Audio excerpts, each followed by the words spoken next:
Well, it looks like we are good to begin.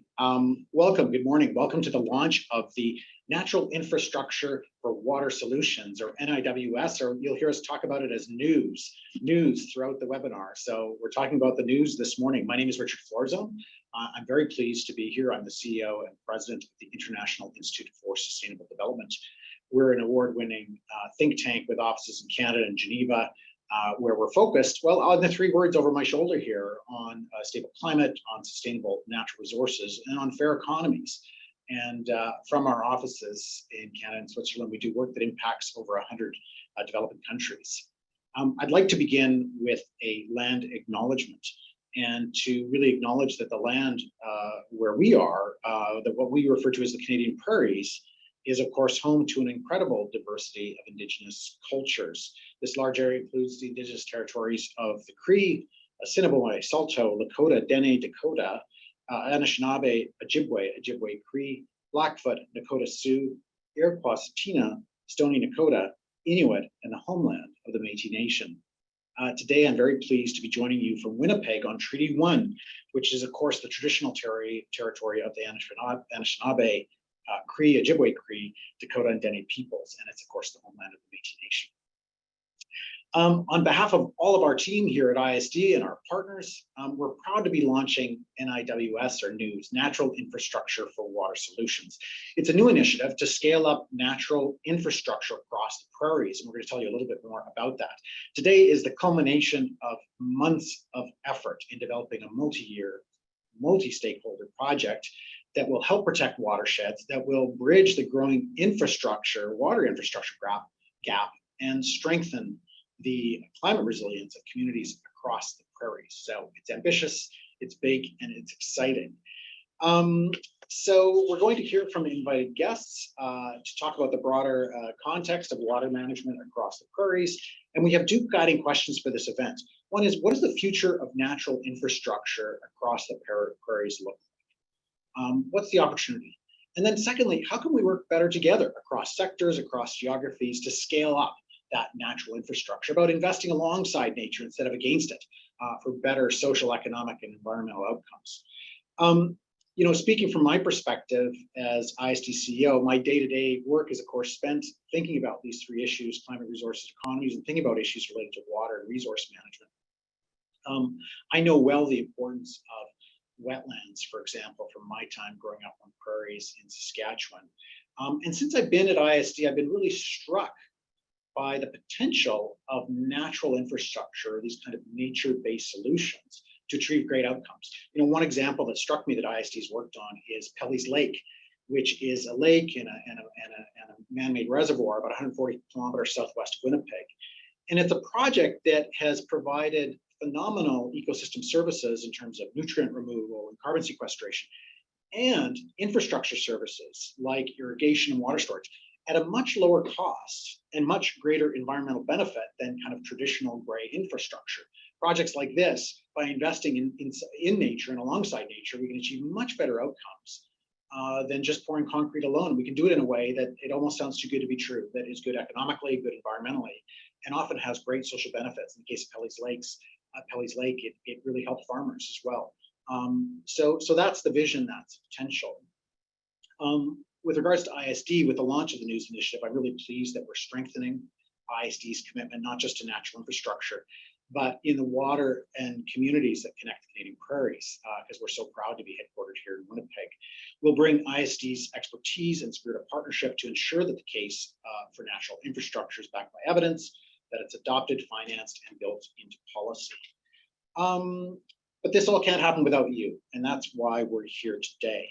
Now, very shortly, you'll hear from my colleague, Dimple Roy, who will share more about the plans for NEWS. But I'm also very pleased at this point to introduce some special guests who are joining us from different parts of Canada and the world. First, we're going to hear from Claire Harborn, the Chief Investment Officer of the BHP Foundation. We'll hear about their philanthropic investments in water, the projects they're doing, and how it fits in with NEWS. And then I'll be welcoming a panel discussion, and I'm so thrilled that we have three panelists. And I'll say more when we get to that. But Laura Ellis from Alice, Greg Brill who's with the Pacific Institute, and Susan Ansell with EPCOR. I also want to welcome MP Terry Duguid. So that's finally, we'll hear from our Member of Parliament, the Honourable Terry Duguid, who's a Member of Parliament from Winnipeg South, and he's also Parliamentary Secretary to the Minister of Environment and has a big responsibility on water. Terry is a bit busy in Ottawa with events related to the Queen's passing, but I'm hopeful if he hasn't joined us yet that he'll be able to join us a little bit later. Finally, I want to just give you some quick housekeeping items. This event is being recorded. The chat function isn't enabled today, but we will ask you to direct questions, and you can actually start at any time to direct questions through the Q&A function, really at any point during the event. So use that Q&A button. So look, we've got a video to kick things off, but let me just say a little bit more about news. As I said, our goal here is to scale up natural infrastructure to meet water-related infrastructure needs across the prairies. So investing in nature alongside nature instead of against nature to achieve these positive environmental and economic outcomes. So at the core of this project is about water, about finding solutions to water and infrastructure challenges across the prairies. So think about issues like the issues we're trying to address are things like stormwater, wastewater, drinking water, protections from floods and droughts. And there's all kinds of natural solutions that can deal with these challenges, whether it's an intact wetland or a restored floodplain or an urban green roof. These are all things that can help clean and treat water. They can reduce peak flows during flood events and store water for times of drought. We all know climate change is around us. So not only is this an important opportunity, but it's an urgent one. We've got to find ways to get government and infrastructure investors who still default to traditional gray infrastructure to help them understand and pursue these kind of natural solutions. And that is exactly what news is all about. Now, I can tell you more about what ISD is doing in this area. We're doing work globally, not just with news. We have a global center for nature-based infrastructure where we're helping with the valuation. There's a very significant economic opportunity here as well. But I think what I'd like to do before going on any further about this great thing is why don't we jump to the video? And this will give you a short introduction to news, and from that we will go over to Dimple. So if we could please start the video. Thank you all.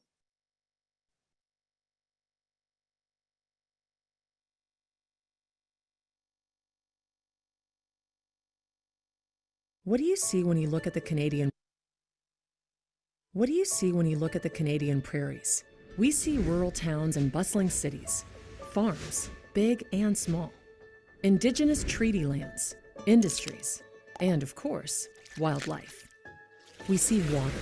We see the rivers, the lakes, the wetlands, and plant roots tapping the water underground.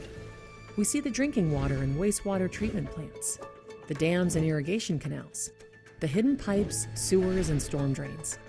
We see water shifting, infrastructure too. A changing climate is testing our traditional infrastructure, draining our dollars, resources, and compromising our futures.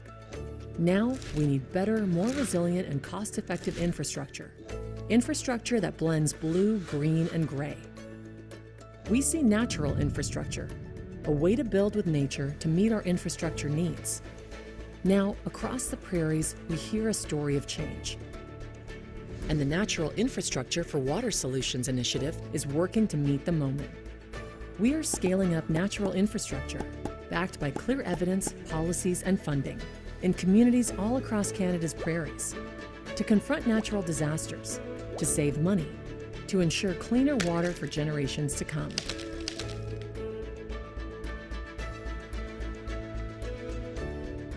Together, we are writing a new chapter for prairie infrastructure.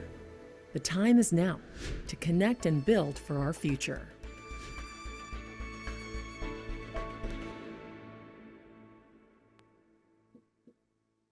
So it's a big opportunity, not just environmentally, but as you noticed from that video, over $248 billion annually estimated that could be saved by pursuing natural infrastructure, water solutions instead of gray infrastructure. To tell us a little bit more about news and what's unique about it, I'm really pleased to introduce Dimple Roy, our Director of Water Management at ISD. She leads our work on water policy. Dimple, thank you. Let me say first off for really championing this initiative for many months. It's been a thrill to see it develop and to work alongside you. Can you tell me, so we've just heard and we've explained to the audience what the opportunity is here, but tell us how news is different. What sets this initiative apart from other efforts to pursue natural infrastructure? Dimple. Thanks very much, Richard, and thanks for being here with us, launching this great initiative. It's an exciting day for us, for sure. I think you already mentioned some of these points, but right here on the Canadian prairies, water underpins everything we care about. It underpins our lives, our economies, our recreation, our well-being. We're very intertwined, if you will, with the realities of our waters. And I'd say in the past decade or so, it's been challenging. We've had storms and events associated with a changing climate and other sorts of things hitting us. And it's become really apparent to us that we need better water solutions quite urgently. And that's where we've recognized the power of nature. We can do much more with nature, with the resources that we have.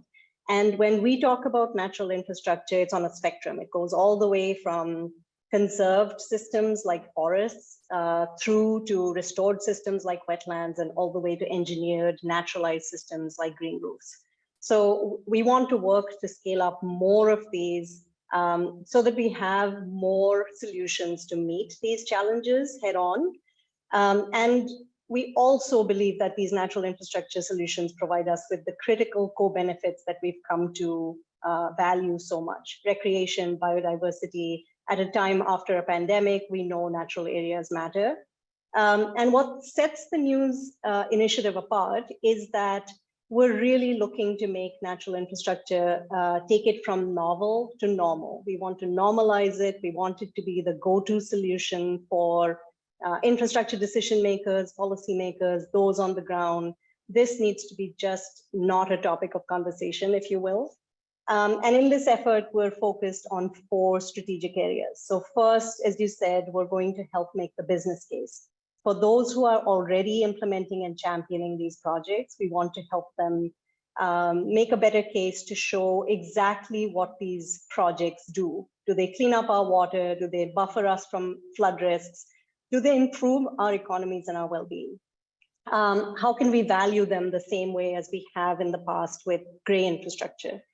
Second, for municipalities who are critical in delivering infrastructure services. So these are the levels of government that really are entrusted with giving us cleaner water treatment, wastewater treatment, and so on.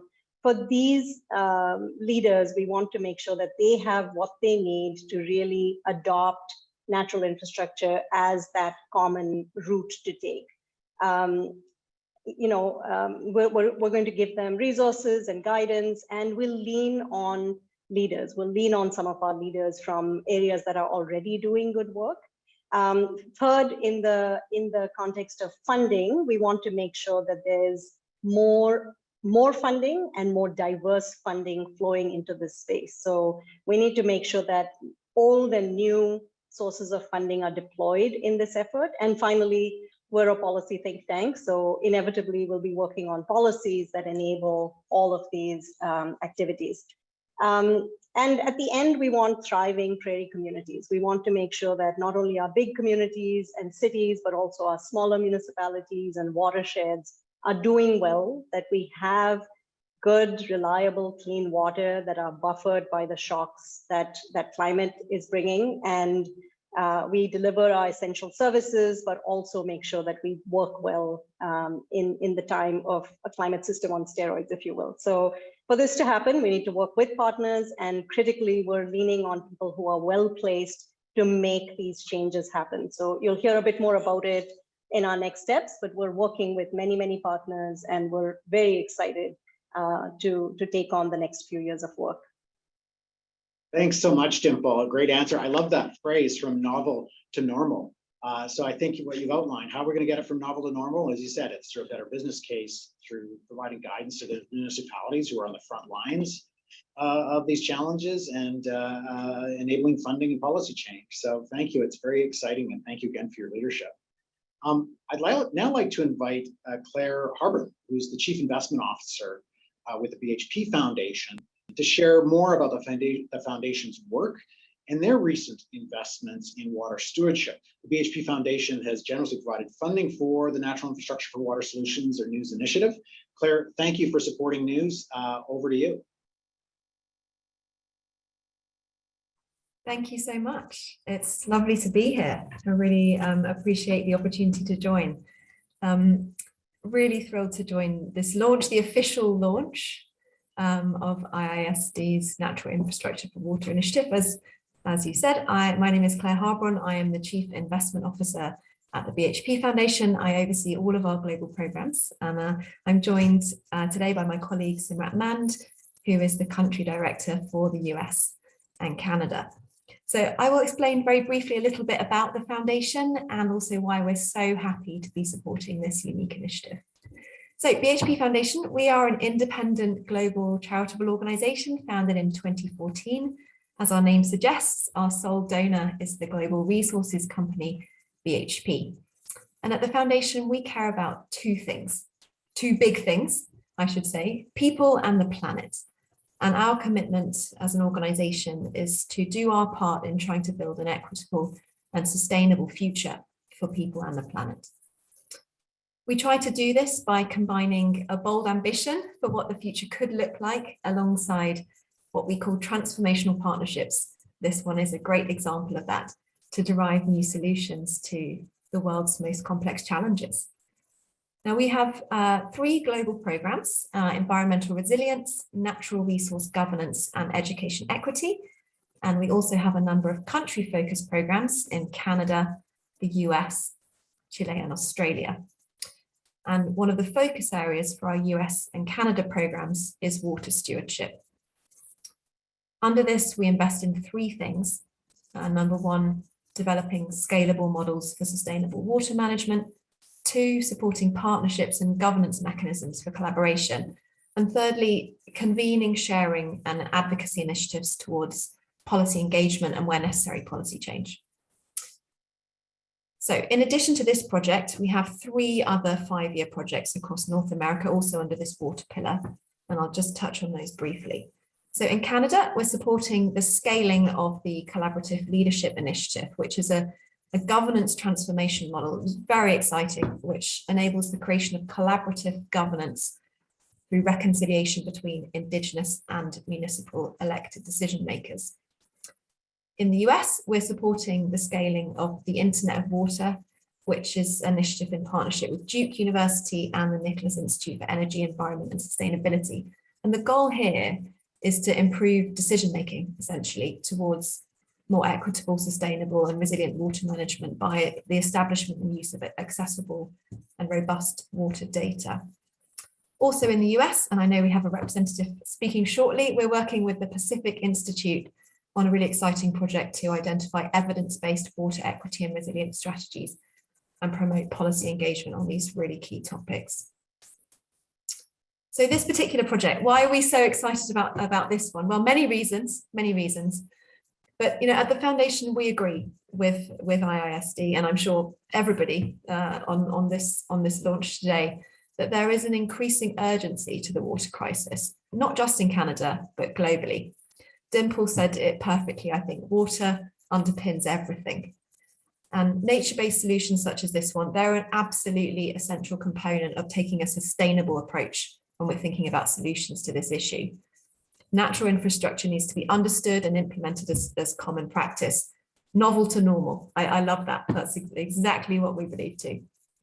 We also believe that solutions need to be replicable and then scaled. So not just across the Prairie region, but beyond. And we're excited about what can be learned from this initiative in that regard. I think it's also IISD's approach that's really exciting for us. It's the collaborative aims of this project, the spirit of partnership, Richard, as you summarized it. They're really the only way we can hope to deliver on goals that are as ambitious as this one and ambitious as we need, bringing together diverse individuals, many of us represented here today, different organizations, decision makers, to pilot new solutions, share best practices, and build that really critical connection between watersheds and the communities that depend on them. We believe that's absolutely the right approach. So with a big thank you to the ISD team for inviting us here today to be part of the launch, and on behalf of the foundation, I really look forward to a productive and collaborative partnership to deliver on these novel to normal ambitions. Thank you so much, Richard. Thank you very much, Claire, for your comments and for your partnership. Dimple, I think you've given us our informal tagline here, from novel to normal, what we're really trying to achieve with news. Look, I'm excited now to turn to our panel to explore the future of natural infrastructure across the prairies. Let's get right into it. Dimple talked about how the news initiative is about rethinking and scaling natural infrastructure, but now we can go into more detail on how we actually want to engage in this effort. So we've got three folks. Before I introduce them, I'll just say, please, for attendees, add questions to the Q&A function within Zoom at any time, and we'll have time afterwards to answer several of them. And if we don't get to them, we'll be able to follow up with you afterwards. Our three panelists, I'm very pleased to introduce first. Susan Ansell is the Director of One Water Planning for EPCOR in the city of Edmonton, Alberta. She's at EPCOR, a major water utility, where Susan is responsible for the development of an award-winning stormwater integrated resource plan called SIRP. Welcome, Susan. Thanks so much for being here today. Next, we've got Dr. Greg Brill. Dr. Brill is a senior researcher, as we heard, with the Pacific Institute, and he's also the technical lead for the UN Global Compact CO water mandate. Thanks for that work, Greg. His current work focuses on measurement and valuation for scaling awareness and investment of nature-based solutions by the private sector. Again, so important because we need that valuation to be able to justify the investment. Then we've got Laura Ellis, who is Senior Vice President, Policy and Partnerships at Alice Canada. And Alice is a growing funder of natural infrastructure on ag lands across Canada. Now, in her work, Laura, I understand you're focused on finding effective ways to strengthen policy for environmental protection and strengthening community sustainability and resilience. So those are our three panelists. Thank you, Susan, Greg, and Laura, for being here. So let me start with the questions and the conversation. My first question is for Susan. Where are you sitting there in beautiful Edmonton? I love your backdrop there. Now, through your lens working with EPCOR, which of course is this major water utility on the prairies in the city of Edmonton, what are the most critical issues facing municipal water infrastructure today, and how might building alongside nature help meet those infrastructure needs, that big infrastructure gap that we have? Susan. Thank you, and welcome everyone. I'm glad to be able to participate here. I think for me, if I look at my role as Director of One Water Planning, looking after the strategy for the entire water cycle, it's really interesting to see the intersections of a number of different dimensions coming together. We've got densification of our cities, coupled with climate change, also coupled with a very successful history of water conservation over the last 20 years across North America. And all of that is really leading us to having to modernize our design standards for the reality that we live in today. Natural infrastructure certainly has a big part in that.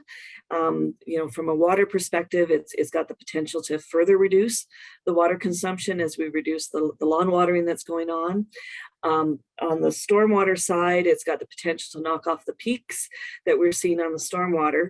The hidden child that I think a lot of us forget about is the sanitary system. And that is the one that I'm really more focused on, because as we've been reducing water conservation, unfortunately, we haven't changed our ratio of creating solids to liquids when the solids we generate. And so those are starting to settle more in the sanitary network, causing more odors in communities, more H2S. And so us trying to balance and adapt our sanitary system is certainly one of the challenges I'm most working with right now. Our ability to reduce inflow infiltration into both the sanitary system and reduce the peak flows into the storm, create capacity for climate change and create capacity for infill. And so really it's about changing the conversation of our 1970 standards, which we've all used across Canada, and how do we incorporate this in to get more innovative designs out there. And our standards are a bit of a hindrance now for it as opposed to an enabler. And so that's my big initiative this year is modernizing our standards.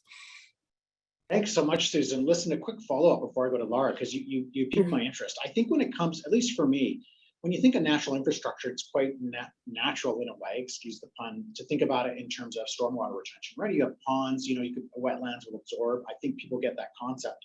I'm quite interested in wastewater though. Could you give a couple examples of natural infrastructure, the kinds of things you're looking at in Edmonton when you think about the wastewater issue? So what we're looking at, in particular around how we manage infill. And so infill is where we're trying to get, denser into our current neighborhoods.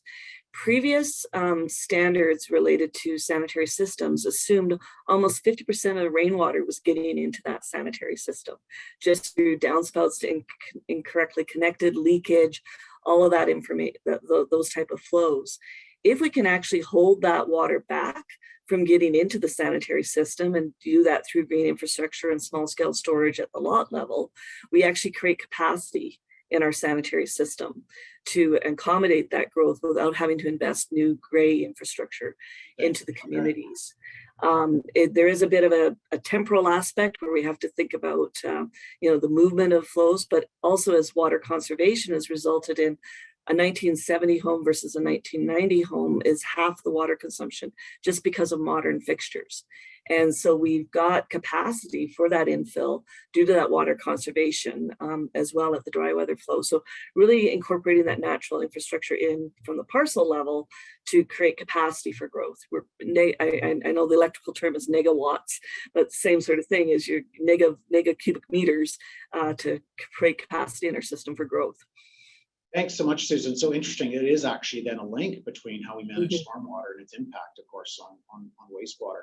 Laura, look, so you're a key funder, right, at Alice of natural infrastructure projects on ag lands. I mean, it's just a central issue here on the prairies. And Alice Canada has achieved a remarkable amount of success in a very short period of time. What can we learn from you? What lessons can you share with us about your work and Alice's work in rural communities and across working landscapes to better implement these natural infrastructure projects, particularly around the rural partnerships? Laura. Yeah, thanks so much, Richard, for the opportunity to be here today. I just want to start by saying, I've had the pleasure of working with ISD staff over the past few years, and this, I have every confidence that this is going to be a very successful initiative. And it is very sorely needed in Canada to be promoting natural infrastructure, going from novel to normal. And I'm going to tease Dimple about being a poet and a wordsmith from now on. So I think the main thing to be learned from ALICE, which originally stood for Alternative Land Use Services and was born in Manitoba by farmers, by the farming community, is that there is a huge appetite to rebuild natural infrastructure on agricultural lands across the prairie, where we've had a lot of success in engaging farmers and ranchers, and more broadly across Canada. So I think when we're thinking about where can we put natural infrastructure back to help deal with water quality and quantity issues, which of course are becoming more significant and severe with climate change, agricultural lands make up a good portion of where the opportunity lies. So our Alice is a funder in the sense that we are working with local communities to support local to support farmers and ranchers to be creating and enhancing natural infrastructure.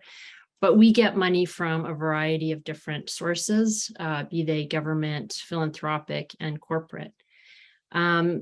What we really need to do is make sure that that the funding that's available is at the scale that's needed to rebuild natural infrastructure. And we also need to make sure that the funding matches the opportunities. So there are many funds that are not accessible by groups like ALICE.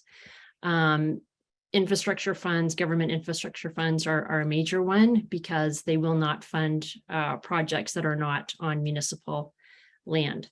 So I think that there are some key issues where IISD's influence and policy know-how is going to be critical in making sure that Canada is on the right track here in the prairies and elsewhere, and sort of matching the level of action elsewhere around the globe. Thanks so much, Laura. So funding, you mentioned a funding gap, and I'm actually quite excited about the policy gap you mentioned. I know it's a challenge about the dollars kind of not matching the opportunity, because you're right, that's exactly kind of the heart of ISD's work, finding those policy opportunities, those gaps we can close. Can I go back to something you said just before we go to Greg? Because you mentioned Alice being founded by farmers, and I know, when I'm in the opening, when I mentioned the Pelly's Lakes project, one of the things that excited me about it was the benefits it had for farmers. In other words, this was a project that could be good for the environment, good economically, but it actually helped the farmers with either irrigation or flood control. So in your work, are you sort of saying that would you say a part of the success has been taking a farmer focus, kind of focusing on producers? I mean, it sounds like that's been there from the beginning with Alice. Is that a success factor, or am I reading too much into it? Yeah, so I think, at the beginning, I think that Alice was very much designed to support farmers as stewards. And with climate change since the beginning of Alice, it's become clear just how valuable those ecosystem services or ecological goods and services are, not only to the farmer, but to society as a whole. So, especially with the whole yo-yo between drought and flooding that we're seeing, floods in the spring, droughts in the summer, particularly in the prairies and now in Eastern Canada as well. Retaining water on farmland, of course, is very material to the success of the farmers and ranchers' productivity that year. So there's definitely a need to rethink how to support these farmers to be resilient. But there's also this broader need for climate resiliency at a watershed level. So the farmers, when they're putting these projects in, are benefiting or sustaining not only their own business, but also contributing a lot to the public good. So that's a really critical issue here. How do we support them to do that? And I'm really confident that once that vision is sort of more broadly understood with decision makers who may not have as much understanding about how agriculture works as a lot of the decision makers in the prairies do. I'm thinking about Ontario and different provinces where there's more of a disconnect. I think that the whole economic reason, the rationale for investing in nature to solve some of these water issues will become really apparent and really unlock some doors. Thanks for that, Laura. Listen, I'm going to go to Greg. I'll just offer an opportunity just for maybe for panelists to think about. We can come back, because when we think about engaging communities, of course, what comes to mind is farmers, but I think about our Indigenous communities. So for example, ISD's work at the Experimental Lakes area, we found our work with Treaty 3 to be so powerful in informing and shaping what we're doing.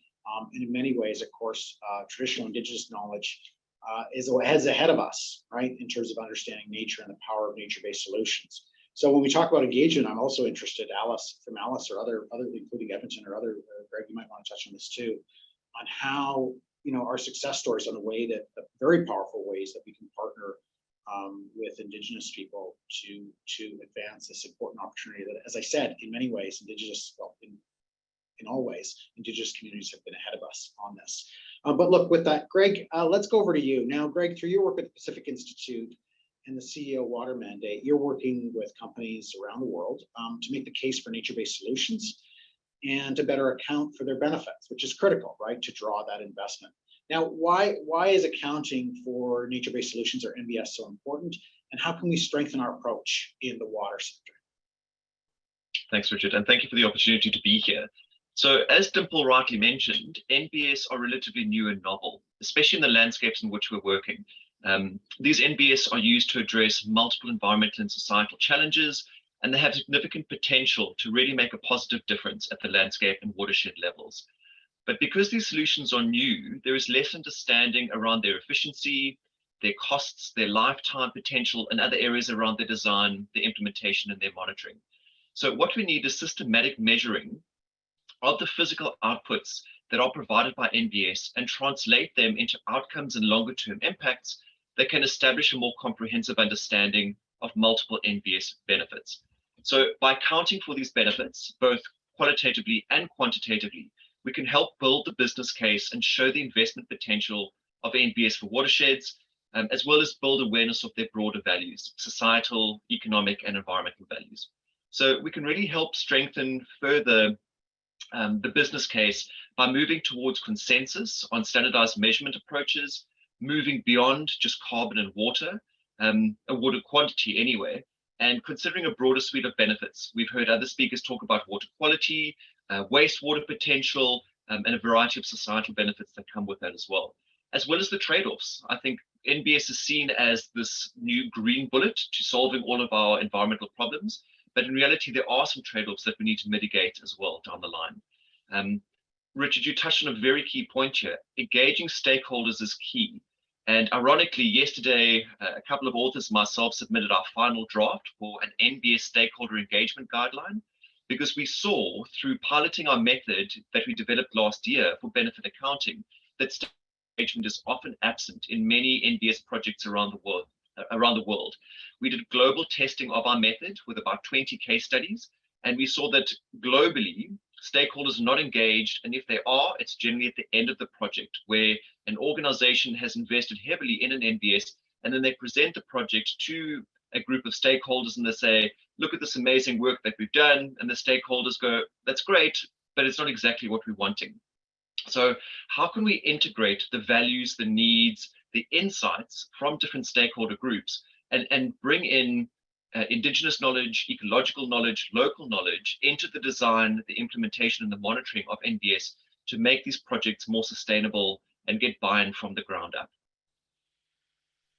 Thanks very much, Greg. Yeah, look, I mean, first on the valuation, it's great. You know, I really applaud your work on this, because again, the work that ISD brings to this is both from our work on water through experimental lakes area, but also on this valuation question.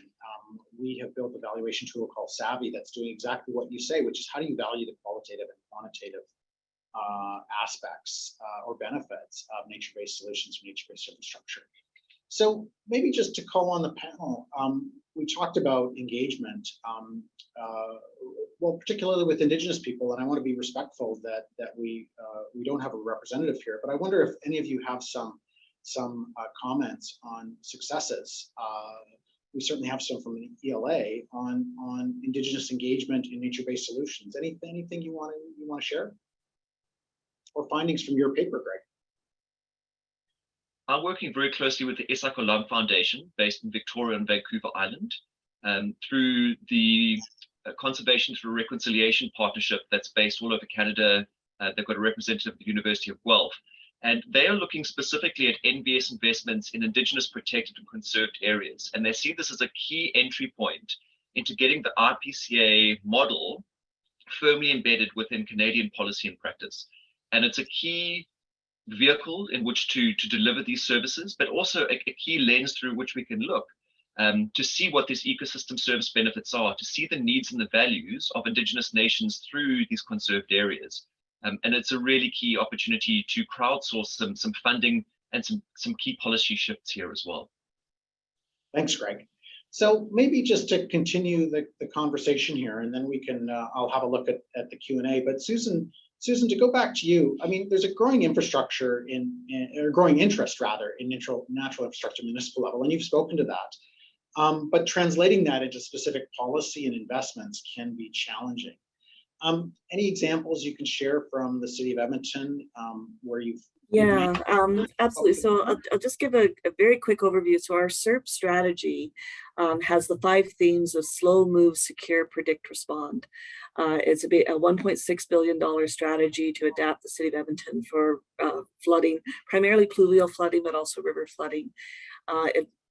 1 billion of that is in green related infrastructure, in dry ponds and green infrastructure. So very big initiative. The traditional approach, what had also the path they were on, was a $4.6 billion strategy using gray infrastructure. So just from a money perspective, that's where it sits. But I thought of, what were some of the policy things that got us to be comfortable with going with a strategy that was so heavily weighted on natural approaches. And I just wrote them down. I've got 6 things I think I'd like to highlight just as to what were considered there. The first was we changed the conversation. And so previously, everybody was talking about the 1 in 100 year flood, the 1 in 50 year flood and all that. We changed that to a 1% risk of damage occurring due to a flood. It's the exact same definition, but it opens up the mind of alternative solutions to avoid damage. It's not just about grabbing the water in that pipe and moving it from point A to point B. Can you flood proof the property? Can you do other operational activities? So that was one. The second one was, it's not so much, well, actually the second one was the floodproofing of the property, considering those other dimensions. So it's not just green and gray, it's green and floodproofing and emergency response and sensors and all this other stuff to smart system up. The third one is green is not a competitor to the pipe. Green is a modifier of the parcel. And so you always have the pipe there, but you're actually modifying how that parcel is interacting with that pipe, which can result in lower pipe costs. Very similar to the water conservation analogy of where we modified how people were pulling water from the water system in there. The fourth one was a big one, was can the utility invest in green infrastructure on the private property? So crossing the public-private divide. And there's a lot of regulatory movement that's happened in recent years, in particular around lead water services, that has opened up those regulatory principles as to if you can show the greater good to the overall system, is that investment on the private property versus limiting yourself to just within that narrow right of way within the municipal environment. And so there's other licensing stuff you have to work through on that to go through there. What has emerged for us since the strategy was approved is winter versus summer. And so there's a lot of people who thought we would never get the money for this, so they didn't really have to comment on it. Once we got the money, all the people concerned about winter and ice and slipping and tripping and performance and heaving of the road, that's the conversation we're in right now. And so as part of our standards modernization is making sure we have green infrastructure that will function in the winter and address those concerns with different stakeholders. And then finally, ironically, the biggest maintenance issue is who's going to mow the grass and who's going to deal with the weeds and the garbage. And that is a valid issue. You're going to have a lot of people that are going to say, what is going on here? Who's going to look after I don't have the right lawnmower. I don't have the staffing for this. I know, talking to my counterparts in New York who have a similar strategy, as well as Philadelphia, that's a challenge that you're constantly having to think about, because grass mowing is often a summer job of someone who doesn't understand the nature of what natural solutions are. And so those are sort of the things that we're working through as we go forward with our strategy from a policy perspective. Thanks so much, Susan. I apologize, I was a little slow with the microphone button there. Look, well, thank you so much. Look, I want to, I know the panelists, I know I'm going to have one final question for all of you, but I'd actually like to turn, if that's okay, to some of the Q&A that's coming in, because we're getting lots of great questions. So I'm going to try to do my best to grab some of them. So one of the ways, hang on a second, just give me a moment.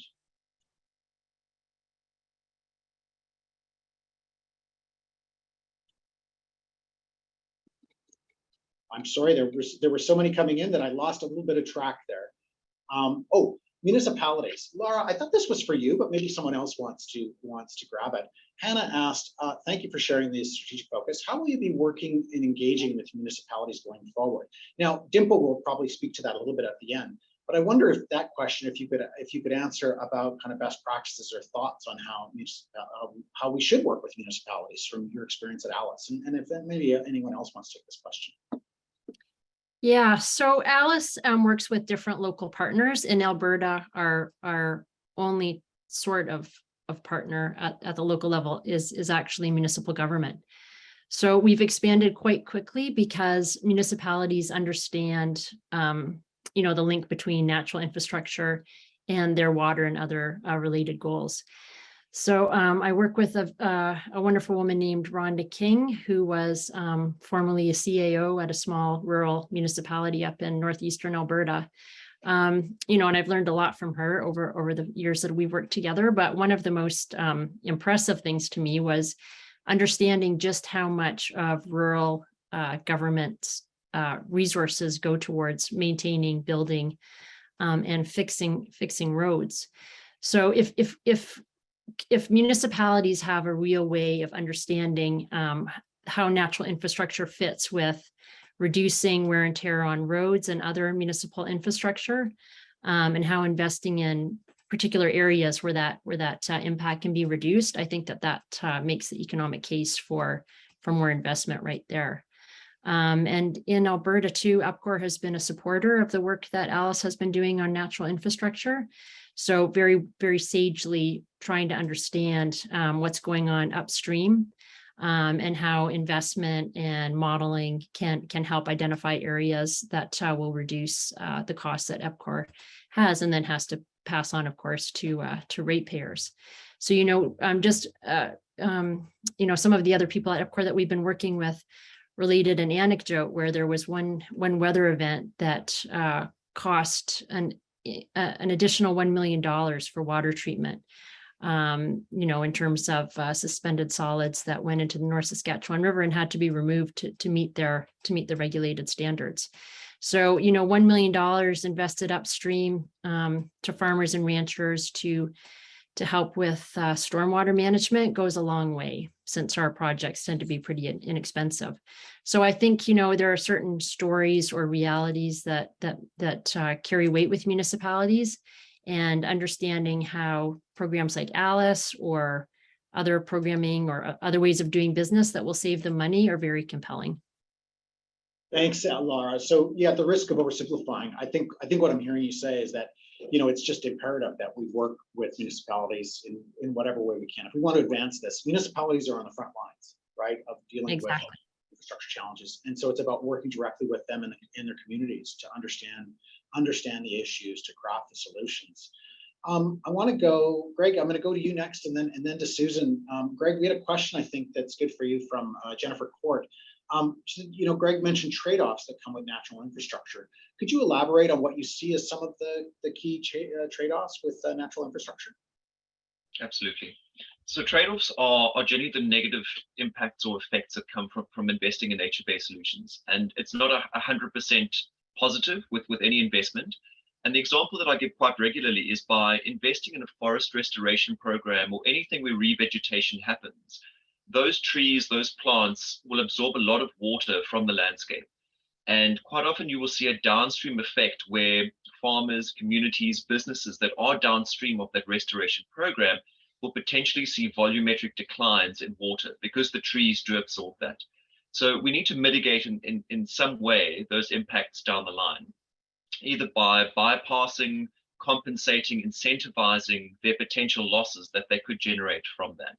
So there are some negative effects that might happen, but within the design and implementation phase, we try and mitigate those as much as possible. Thanks, Greg. Look, really important points. Susan, let me go back. I think you caught all of our attention, including our audience, about your comment about modernizing standards. So Hannah Williamson asks, very interested in Susan's comments about modernizing standards to bring them more in line with the reality we live in today. Can you tell us more about how you think these standards need to be updated? Yeah, so there's a number of different dimensions in it, and maybe I'll start with just a story of one neighborhood in Edmonton that really pushed us to say we got to get on top of this. And ironically, previously on the water side, primarily the fire protection needs is what drives your piping sizes. So you tend not to focus so much on the domestic piece of it, but as we've come together as a one water planning, the sanitary, as I said, because the fire flow doesn't come in there, it really came to the forefront. We had one neighborhood in a part of our city, based on a current design standards, basically for the number of population that's in there right now, we should be pumping 200 liters per second of flow. Put some monitoring in place, looked at it, we're pumping 14. So it really, big difference there. So as we dug into it, it's a number of different factors that were really changing what's happening on the sanitary side. Number one is the water conservation. So per capita consumption in Edmonton's dropped from 300 liters per person per day to 160 liters per person per day in new developments. So it's very difficult to build a new house and use a lot of water just with the fixtures that are available for you right now. On the sanitary side, 50% of that assumption was also inflow infiltration. So coming in through manhole holes at the top, as well as leaky pipes. Modern pipes are not as leaky as the old pipes.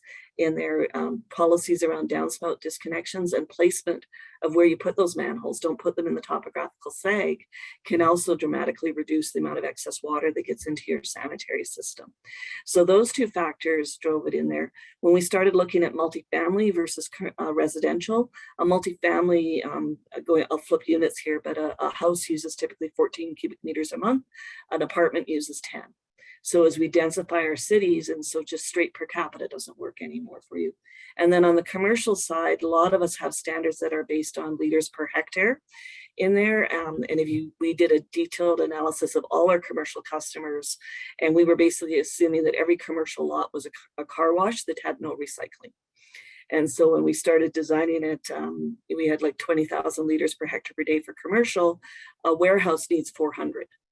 And so as we start to right size and get that information out into the community, we're instead of just using one set of numbers, we'll now work with the developers depending on what area of the city they're working in. Completely greenfield, here's some assumptions. What is the mix of that commercial park you're going to put together? Is it a restaurant, one car wash, a couple of warehouses and stores? And we can assemble that based on our records or others and come up with a true sewer generation number for that location. We are also modernizing our fire standards as well, because buildings are built with much less fire load. Sprinklers are in there. The ironic thing is a high rise needs less fire protection water from the street than a house right now, but we actually impose on the high rise the highest water firefighting requirements. And so it's a big effort for us to modernize the whole thing. Thanks, Susan. I mean, I got to say, I find it quite inspiring to hear how the standards, we're actually seeing much stewardship of our freshwater resources in these new developments. So that's thank you for that's encouraging to hear. And our information is available publicly. So we've got a report. It was presented at our City Council Utility Committee in May of this year, and so that's available publicly. On this theme of, thank you for that, Susan. On this theme of measurement and reporting, Laura, a question for you from Christine Metler.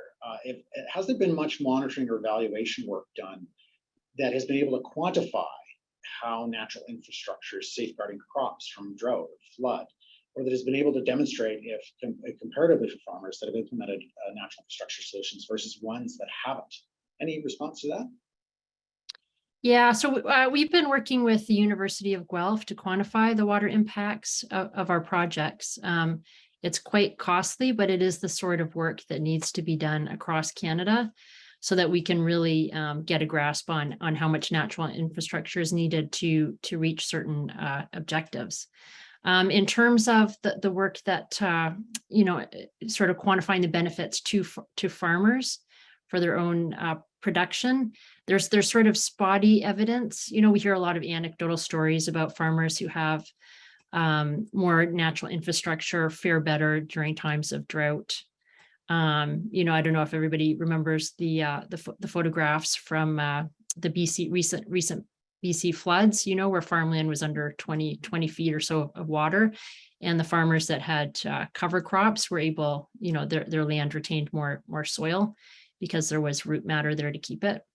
So there's sort of that's definitely an area where more research will be valuable. There is the federal government funded Living Labs initiative in Manitoba that I think was looking at some of those questions as well. They have a website, and so I think people could look at all the research that they've done as well. Thanks so much, Laura. I want to come back, Greg. You mentioned your work on stakeholder engagement. We have a question here from a great water scientist in Canada, John Pomeroy. He's asking, how can we better communicate and incentivize producers across the prairies to conserve and even restore natural prairie wetlands, given wetlands' tremendous downstream impact in both reducing high stream flows, about 60%, and reducing transport of excess nutrients, such as phosphate to lakes. They're, of course, risking harmful algae blooms, like in Lake Winnipeg. Any thoughts on that important issue, Greg? Of course, it's one that we work on a lot at ISD as well through our work at Experimental Lakes. But I wondered from your work on this stakeholder model, if you had any thoughts on John's question. It's actually slightly outside of the focus of the stakeholder engagement guidelines, which is more around inclusive, equitable engagement. But I'll lean towards my colleagues from CO Water Mandate and the companies that we work with there. We have two key champions in the agricultural space. One is Cargill and the other one is Danone. And they are driving really phenomenal programs at scale through collective action and corporate water stewardship with their farming downstream and upstream components as well, looking at a variety of elements from eutrophication, denitrification, reducing phosphorus, reducing effluent, and also trying to keep water in the landscape. It was mentioned today by one of the speakers that we need to work very collectively with farmers to efficiently drive their water use as much as possible. And what Cargill is looking at doing is potentially paying farmers to keep water in the ground, but to rather invest in something like efficiency, such as drip irrigation and things like that. So you can have multiple crop rotations, but use less water down the line. So they're investing very heavily. We have Danone with their global chapters investing very heavily. A great case study that we used in our NBS guide was from Indonesia, where they've worked with farmers in the upper watershed, the middle watershed, and the lower watershed through this NBS lens. And they've done some phenomenal work there and valued it as well. So you can see what before and after looks like from these things. So it's becoming less anecdotal now and more quantitative and qualitative, which is exciting. Thanks very much, Greg. Listen, I want to just come, I think, a question more for me and maybe for Dimple. Just a question from Thomas Beaudry. He asks about regards to Indigenous engagement, asked about how is this initiative collaborating with Indigenous ways of knowing in regard to ecosystems, watersheds, and climate change impacts to use and access to waters and lands. And Dimple may have more to say on the specifics, but what I'd say is first and foremost, it's by engaging with Indigenous people. So I want to say that for ISD, we recognize we're committed to Indigenous engagement. We recognize that the Prairies spans Indigenous territories, but of course, good intentions do not equal good impact. We need to embed that knowledge, the needs, the priorities, and leadership of Indigenous people. And we're doing that through other ISD initiatives right now through our work with folks like the Seal River Watershed, the Southern Chiefs Organization, of course, Grand Council Treaty 3 with ELA. And so we'll be looking to build on that direct engagement,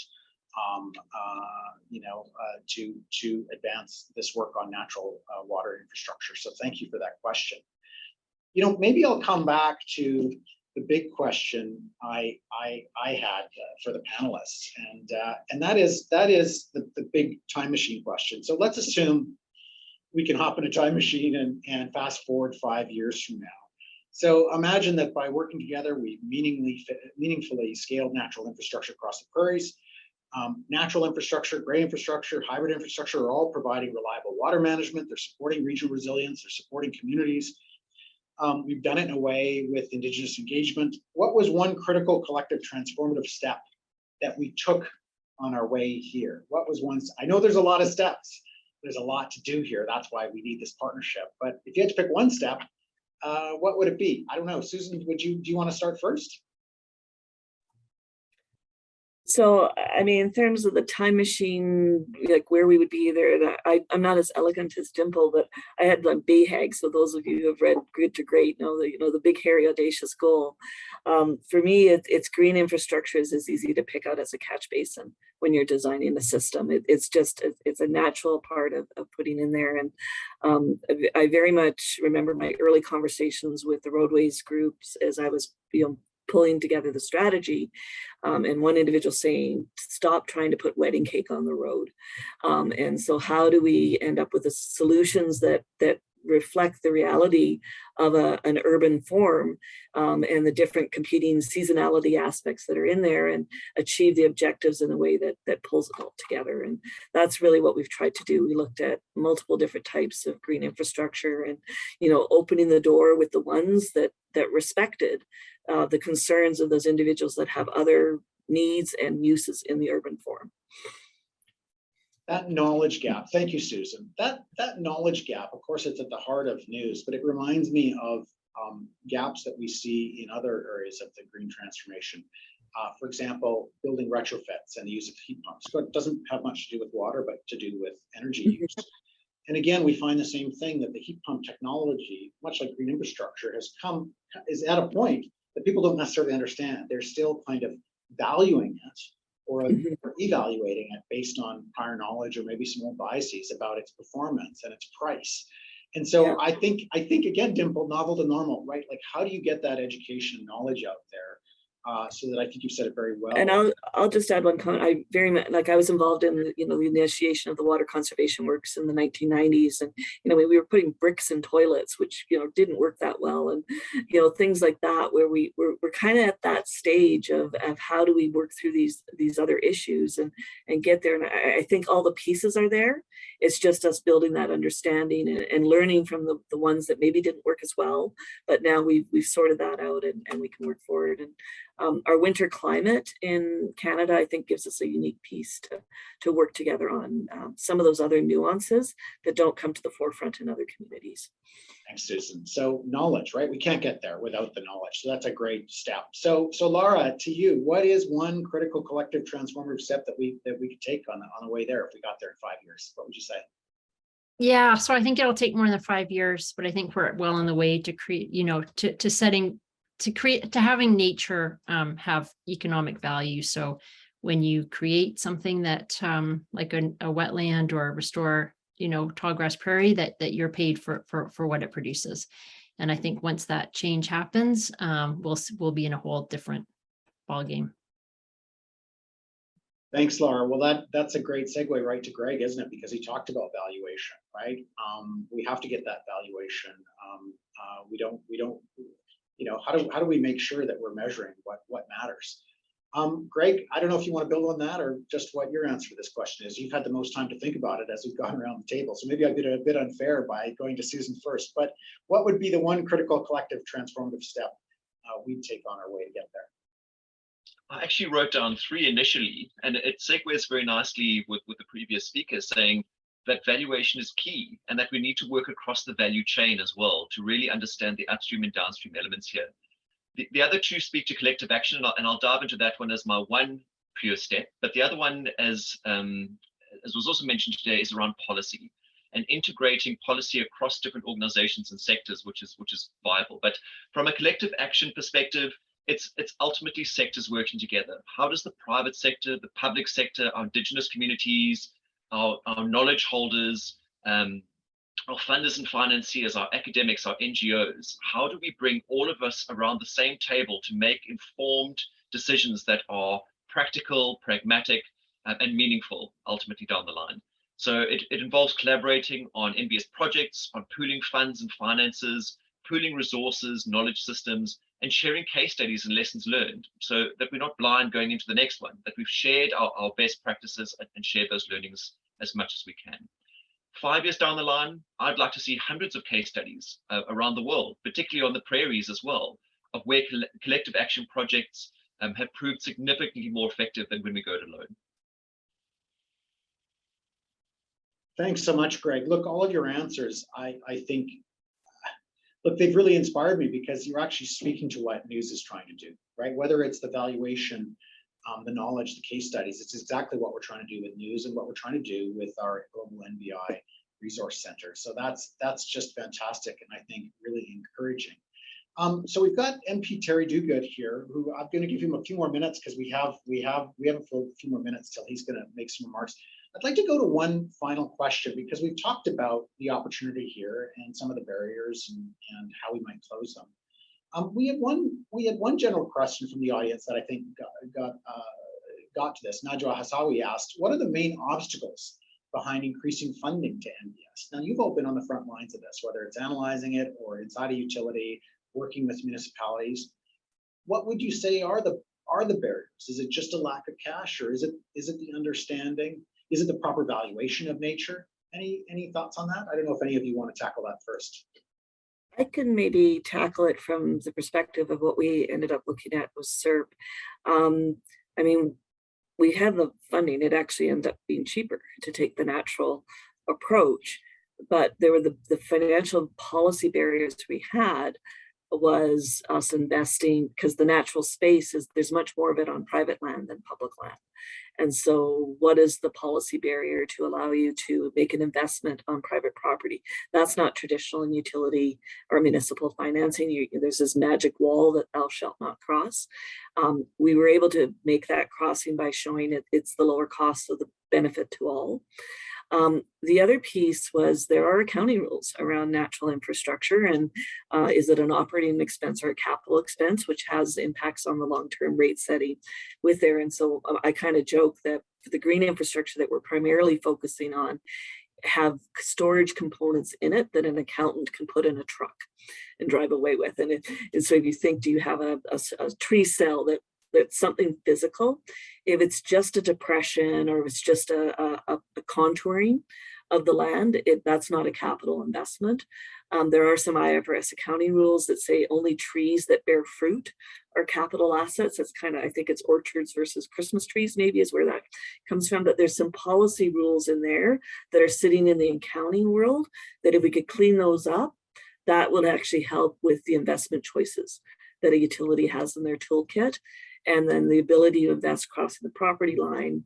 There's some policy things about, like, if I invest on your property, you can't go rip it out the next year.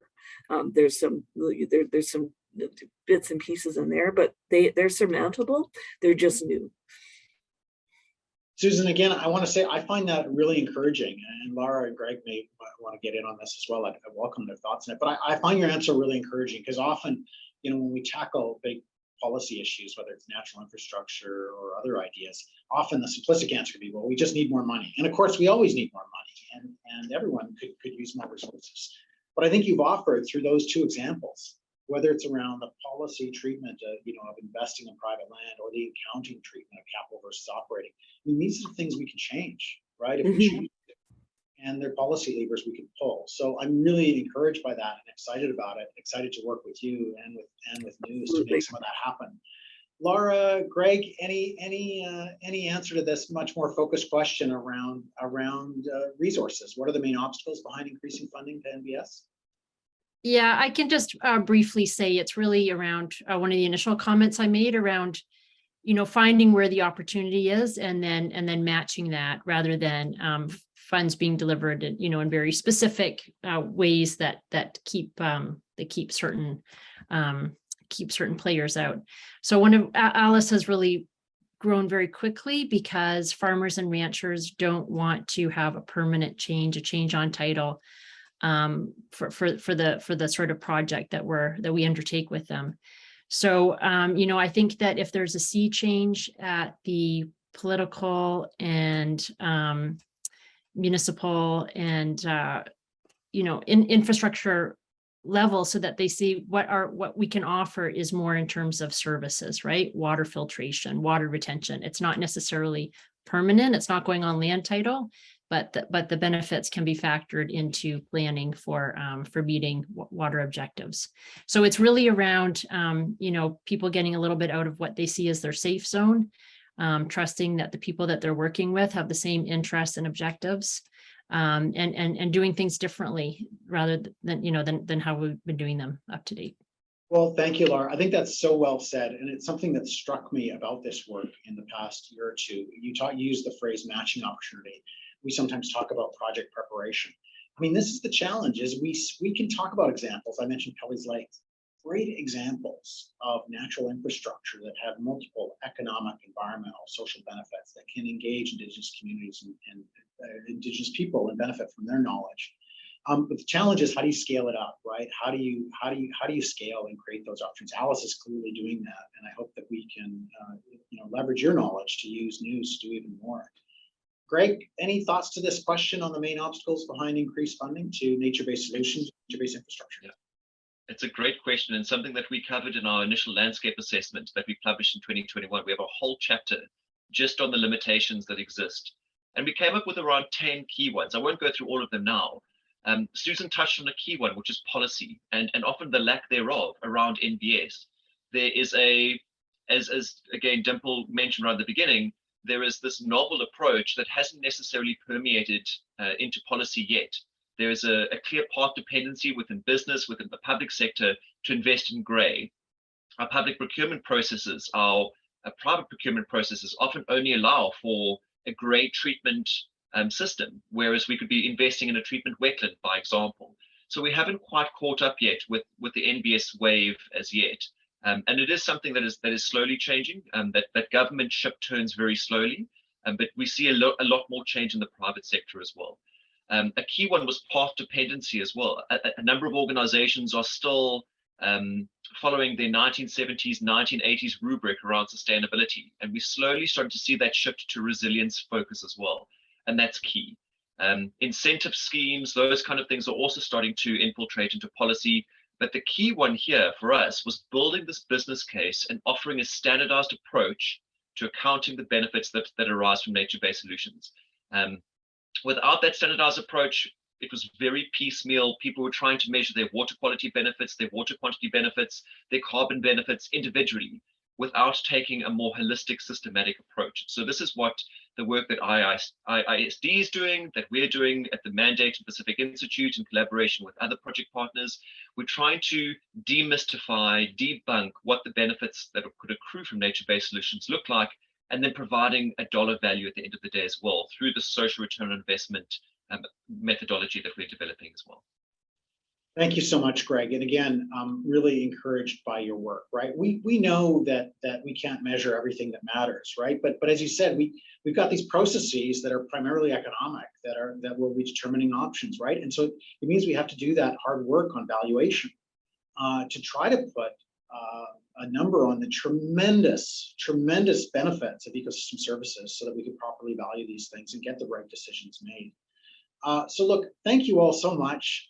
Thank you for our panelists for their really thoughtful interventions here today, but more so Susan, Laura, and Greg for your work, right, on this topic overall. It's great to have you as partners, that we're all working in common cause to advance natural infrastructure across the Prairie region and around the world. So thank you so much for that. I also want to say to audience members that thank you so much for your questions. I know I only got to a sampling of them.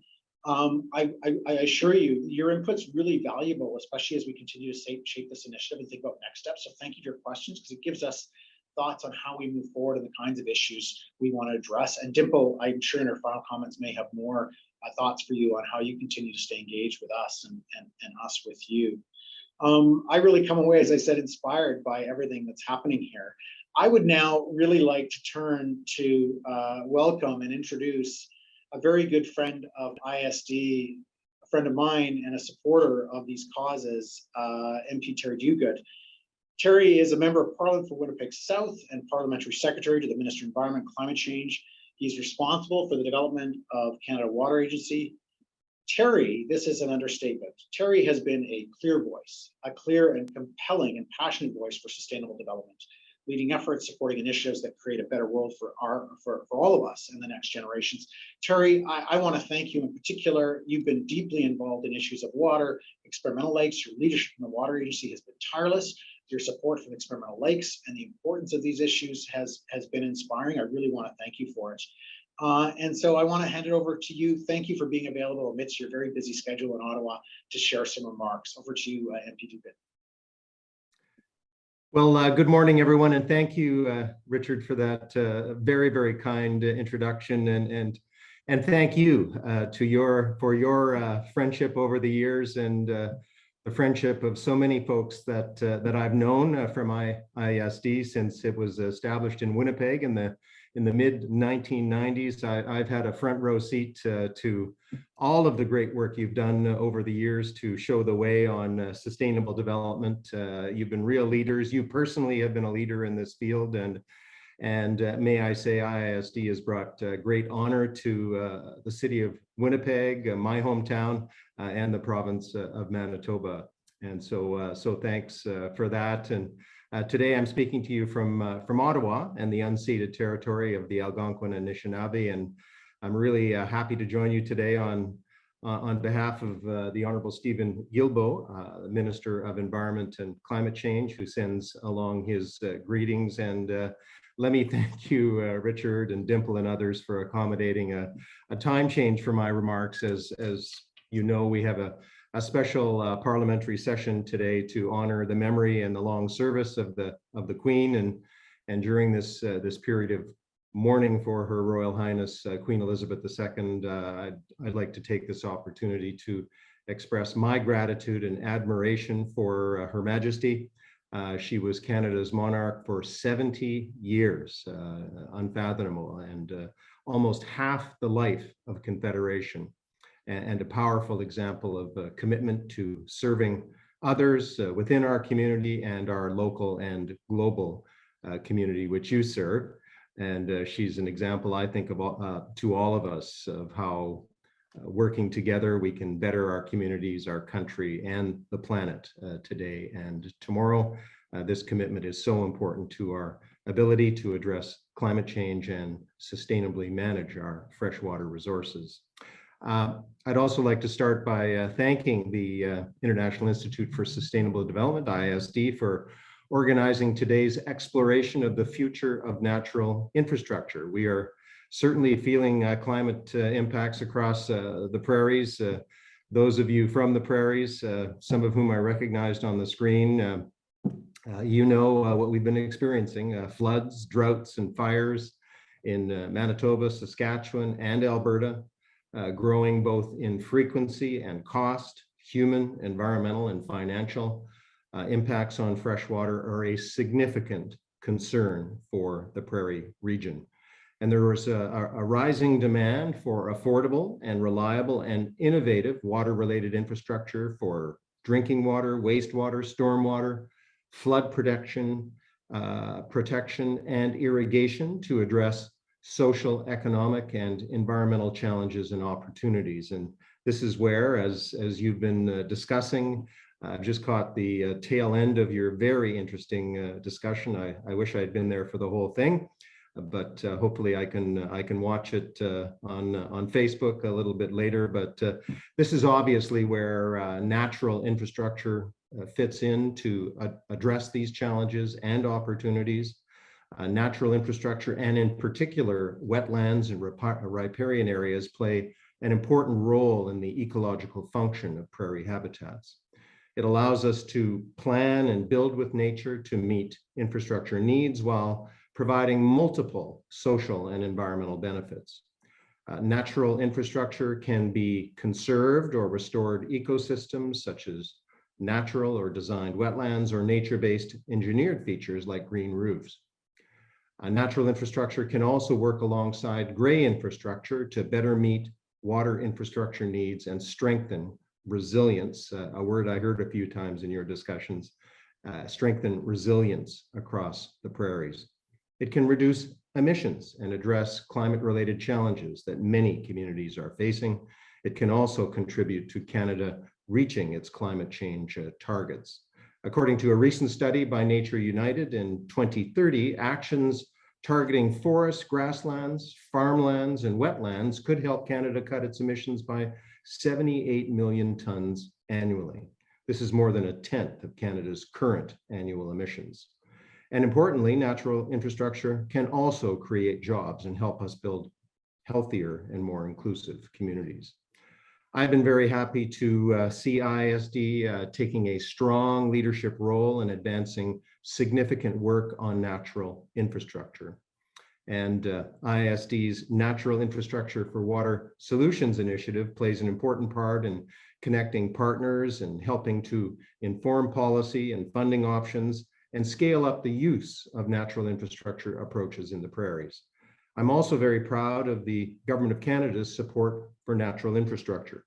For example, the Nature Smart Climate Solutions Fund supports projects that conserve, restore, and enhance wetlands, peatlands, and grasslands to capture and store carbon. Infrastructure Canada is investing up to $120 million in large natural infrastructure projects as part of the Natural Infrastructure Fund. Natural infrastructure is also a key part of Canada's economic recovery from the pandemic and our commitment to 1 million new jobs. As you know, it takes everyone, including all levels of government, Indigenous partners, non-government organizations, and citizens to work together to address freshwater challenges and develop solutions that we can all implement. In this context, and Richard mentioned it, the creation of a new Canada Water Agency is very timely and important. I'm providing my full support to the Government of Canada's commitment to establish the new agency this year in 2022. It's a tremendous opportunity to continue working together with all levels of government, Indigenous communities, scientists, and other stakeholders such as IISD, ELA, to find the best ways to keep our freshwater clean, safe, and well managed. It also opens a waterway to reconciliation and stronger nation-to-nation relationships with Indigenous peoples. And when I look to the future, I see natural infrastructure playing an important and growing role in water management and protection across the prairies. I believe this is a vision that we all share, those of us on the screen today, and all of you in the IISD family and your allies. And what we take from events like today can take us a long way in creating more resilient, equitable, and healthy communities.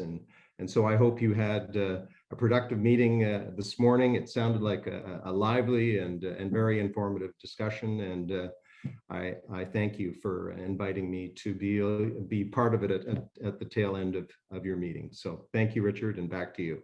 Thanks so much, Terry. You know, you said, I mean, the reason we're grateful for you here is, you know, as you said, this takes all levels of government, our Indigenous partners, municipalities. It really takes a broad range of partners to make this happen. So we really appreciate your championing this. And specifically, before you joined, we talked about not necessarily low-hanging fruit, but some of the things that we can do here. It doesn't involve just more money, right? There's also some policy issues around how investments are treated, around accounting treatment of capital versus operating. There are policy issues we can do to close the gap. And so partners like you, Terry, it's just so critical as we try to move the policy needle and pursue this opportunity.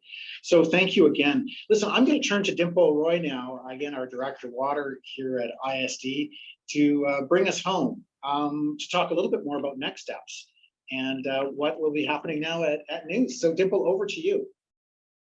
Thanks again, Richard.